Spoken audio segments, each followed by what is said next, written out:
Hello my dear students, in this lecture we are going to learn mean temperature.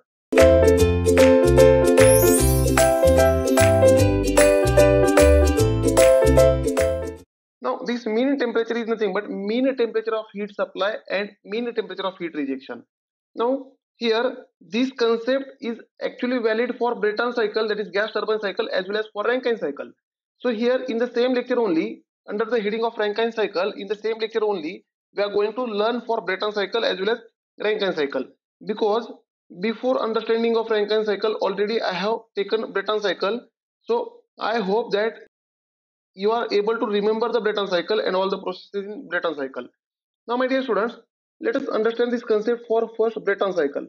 Brayton cycle is also called gas turbine cycle, gas turbine cycle, right? Or it is also called Joule cycle, gas turbine cycle, or it is also called Joule cycle. Now in this Brayton cycle, it is also called gas turbine cycle because here is used as a working fluid. And if I draw temperature versus entropy diagram, let us check temperature versus entropy diagram for the Brayton cycle, right? On temperature versus entropy diagram, very first process is nothing but reversible adiabatic compression. Therefore, at constant entropy, temperature increases from 1 to 2. It is reversible adiabatic compression. Now 2 to 3 is constant pressure heat supply. 2 to 3 is constant pressure heat supply. 3 to 4 is reversible adiabatic expansion.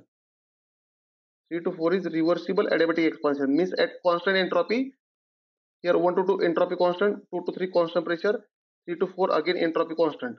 At constant entropy there will be temperature drop. 4 to 1 is constant pressure heat rejection. Therefore 4 to 1 is again constant pressure heat rejection, right? So my dear students, here process 2 to 3 is constant pressure heat supply in actual Brayton cycle. Therefore during this process the heat supply will be equal to mcp, we can say mcp T3 minus T2. This will be the heat supply in constant pressure heat supply process. Now my dear students, again the heat supply is nothing but area under 2 to 3 process on TS diagram. Now on this temperature versus entropy diagram, the area under TS process is called heat supply. Therefore let us say here with blue shade hatching I will show the area.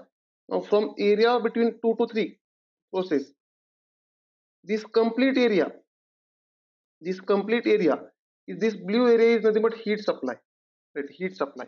Now my dear students, there is now during heat supply the temperature is continuously changing from 2 to 3, right? Therefore my dear students, there is a concept of mean temperature of heat supply. Now for during mean temperature of heat supply, here whatever may be the entropy at 3, which is equal to entropy of 4, and entropy at 2, which is nothing but entropy of 1, during mean temperature of heat supply I will assume that the temperature from 2 to 3 is constant with same entropy difference, right? And I will draw one mean temperature of heat supply line. Let us draw here.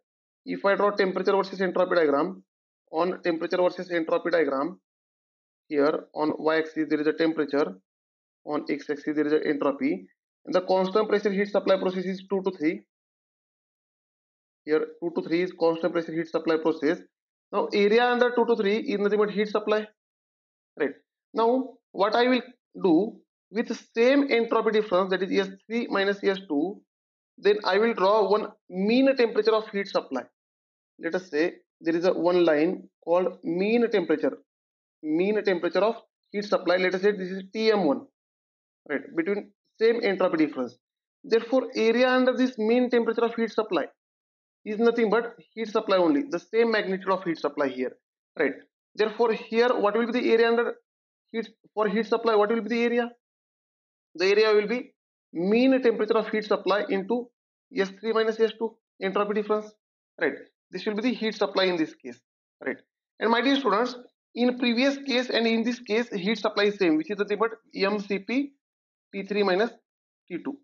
This will be the, therefore, and the Tm1, this Tm1 is called mean temperature of heat supply, mean temperature of heat supply, heat supply, right? Now my dear students, let us understand the mean temperature of heat rejection. Now heat rejection is during 4 to 1 process. Therefore the area under 4 to 1 is nothing but heat rejected. So if I want to calculate heat rejected, the area under 4 to 1 process is nothing but heat rejected. This color, this another color, this is heat rejected. Right? This is for heat rejected area under 4 to 1. And my dear students, in this case, the heat rejected will be equal to heat rejected. I can say, let us find heat rejected. Here I will change the font. Now, my dear students, this heat rejected is nothing but it is constant pressure process. That is 4 to 1 process. 4 to 1 process is heat rejected at constant pressure. We can say at constant pressure. Therefore, during this process, heat rejected, we can say MCP T4 minus T1. I will write somewhere else. Right here, I will write at bottom. Heat rejected is nothing but at constant pressure. It is nothing but MCP T4 minus T1. Is the heat rejected in actual case. Now again, my dear students, if this heat rejected is made at constant temperature, means if I consider mean temperature of heat rejection keeping same entropy difference, let us draw here temperature versus entropy diagram. Now for this 4 to, we can say for this 4 to 1 process, let us say here 4 point and here 1 point, 1 point. This 4 to 1 is constant pressure heat rejection, and entropy at 3 is equal to entropy at 4. We have seen entropy at 1 is equal to entropy of 2. Now during this process, whatever may be the area under this 1 to 4 is nothing but heat rejection. Now if I consider mean temperature of heat rejection keeping same entropy difference, therefore I will get another temperature, that is Tm2, mean temperature of heat rejection. Then area under this is nothing but heat rejection. This will be the heat rejection. Therefore this area is nothing but heat rejection is equal to, we can say Tm2 into S4 minus S1, S4 minus S1, right? And this Tm2 is called mean temperature of heat rejection. Tm2 is mean temperature of heat rejection, right? Now my dear students, after calculation of mean temperature of heat supply and mean temperature of heat rejection, let us check here efficiency of this cycle. Let us check here the efficiency of this cycle. Now here I have calculated mean temperature of heat supply. So here in the diagram only I will represent, there will be a mean temperature of heat supply, that is Tm1, and there is a mean temperature of heat rejection, that is Tm2, right? Now my dear students, the efficiency of this Brayton cycle is equal to 1 minus heat rejected divided by heat supply. Therefore which is nothing but 1 minus heat rejected is we have seen in terms of Cp and temperatures, it is MCP T4 minus T1 divided by heat supply is MCP T3 minus T2. Again, this efficiency can be written as 1 minus heat rejected. Now if I consider mean temperature of heat rejection, then it is Tm2 into S4 minus S1 divided by, if I consider mean temperature of heat supply, then it is Tm1 into S3 minus S2. Therefore this efficiency is equal to 1 minus Tm2, mean temperature of heat rejection.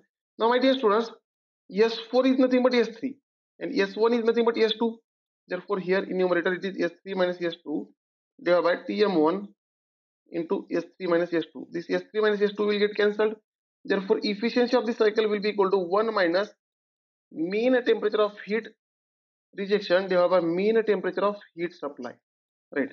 Here Tm1 is mean temperature of heat supply, Tm2 is mean temperature of heat rejection. So my dear students, can I say whenever for this efficiency is a function of mean temperature of heat rejection and mean temperature of heat supply. Now can I say if this mean temperature of heat supply increases, then this denominator increases, means this fraction decreases, 1 minus fraction increases. Whenever mean temperature of heat supply increases, then efficiency of cycle also increases. And as well as whenever mean temperature of heat rejection decreases, then this numerator decreases, so this fraction decreases, 1 minus this increases. Therefore efficiency of cycle increases. Therefore my dear students, to increase the cycle efficiency we have two options. Number one is increase mean temperature of heat supply or decrease mean temperature of heat rejection. These are the two methods to increase the efficiency of Brayton cycle. Now again, let us understand the same concept for of mean temperature of heat supply and rejection for Rankine cycle. Now, my dear students, if I consider Rankine cycle is also called steam turbine cycle, right? Now, in case of Rankine cycle, if I draw temperature versus entropy diagram, there will be a liquid vapor dome. As steam is used, there will be a liquid vapor dome, right? And my dear students, in case of Rankine cycle, the various processes are, now very first process is reversible adiabatic expansion from 1 to 2. Let us say 1 to 2, there is a reversible adiabatic expansion in turbine, right? Now at constant entropy there is expansion. Now 2 to 3, it is constant pressure heat rejection in condenser, and exit of condenser is always saturated liquid state. Now 3 to 4, there is a pumping, that is reversible adiabatic pumping, and here 2 to 3 is constant pressure process, 1 to 2 is reversible adiabatic, 4 to 3 is again reversible adiabatic, and 4 to 1 is constant pressure heat supply in boiler. 4 to 1 is constant pressure heat supply in boiler. Now my dear students, here heat is supplied during process 4 to 1. Therefore here heat supply is nothing but, we can say, MCP T1 minus T4, which is nothing but H1 minus H4. This is the heat supply during the cycle in kilojoule per kg. Right. Now here during heat supply, the temperature is changing. Now if I consider constant temperature, that is mean temperature of heat supply, right, keeping same entropies, right, if I consider mean temperature of heat supply, then I will get Tm1, and for mean temperature of heat rejection I will get Tm2. Therefore in terms of, again, efficiency of the cycle will be equal to 1 minus mean temperature of heat rejection divided by mean temperature of heat supply. So whenever mean temperature of heat supply increases, the efficiency of cycle also increases, right? So my dear students, if I do here superheating is nothing but this temperature at the end of boiler or turbine inlet temperature is increased, that is 1 will go to the 1 dash, and this 2 will go to the 2 dash, right? 2 will go to the 2 dash likewise, right? The cycle will become. Now my dear students, can I say the area under 4 to 1, right? If I check area under 4 to 1, let us check there. The area under 4 to 1 is this area, blue color shaded area. But now area under new process, that is 4 to 1 dash, right? This area is increased. Area under 4 to 1 dash is increased. That means heat supply is increasing due to superheating. That is, if I go to the 1 dash, if heat supply is increasing, this heat supply is nothing but mean temperature of heat supply into entropy difference, that is S1 minus S4, right? Therefore my dear students, as heat supply is increasing, the mean temperature of heat supply is increasing, right here. Therefore we can say the mean temperature of heat supply is increasing in this case. In second case, the new mean temperature of heat supply will be somewhere here, Tm1 dash, right? And as mean temperature of heat supply is increasing, the efficiency of cycle is always increasing, right? So my dear students, let us remember this thing, because many times in question examination they have asked the question on this. Whenever mean temperature of heat supply is increasing, then efficiency of cycle is increasing. Thank you dear students. In next lecture we will see numericals on this topic.